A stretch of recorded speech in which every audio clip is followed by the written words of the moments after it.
যে বিন্দু বিন্দু পাথর, লোহা, সোনা, সেখানে রয়েছে জোরের মূর্তি। আর মাটির ওপরে ওই ছোট্ট ঘাসের ওপরে যে যে ঘাস উঠেছে, ফুল ফুটেছে, সেখানে রয়েছে জাদুর খেলা।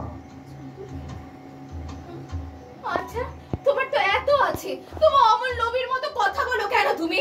আমার যা আছে সব বোঝা হয়ে গেছে।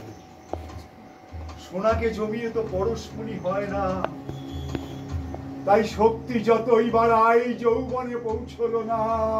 রে আর সব বাধা পড়ে, কেবল আনন্দ বাধা পড়ে না। বলি, তুমি তো নিজেই নিজেকে জালে বেঁধেছো, তাহলে কেন যেমন ছটফট ছটফট করছো বুঝতে পারিনি বাবু। বুঝতে পারবে না নন্দিনী, তাই তোমার মতো একটা ছোট্ট ঘাসের দিকে হাত বাড়িয়ে বলছি, আমি তপ্ত, আমি রিক্ত, আমি ক্লান্ত। তুমি যে এত ক্লান্ত, কই তোমাকে দেখে তো তা মনে হয় না। নন্দিনী, একদিন দূর দেশে একটা ক্লান্ত পাহাড় দেখেছি। ধরা দেবে কি? তুমি তো আমাকে ঘরেই যেতে দিলে না, তাহলে কেন এসব বলছো? আমার অনবকাশের উজান ঠেলে তোমাকে ঘরে আনতে চাইনি। যেদিন পালের হাওয়া অনায়াসে লাগবে, সেই দিন আগমনীর লগ্ন লাগবে।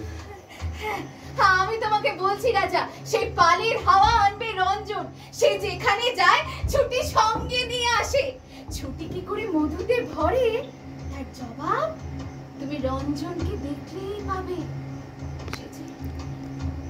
সে যে বড় সুন্দর।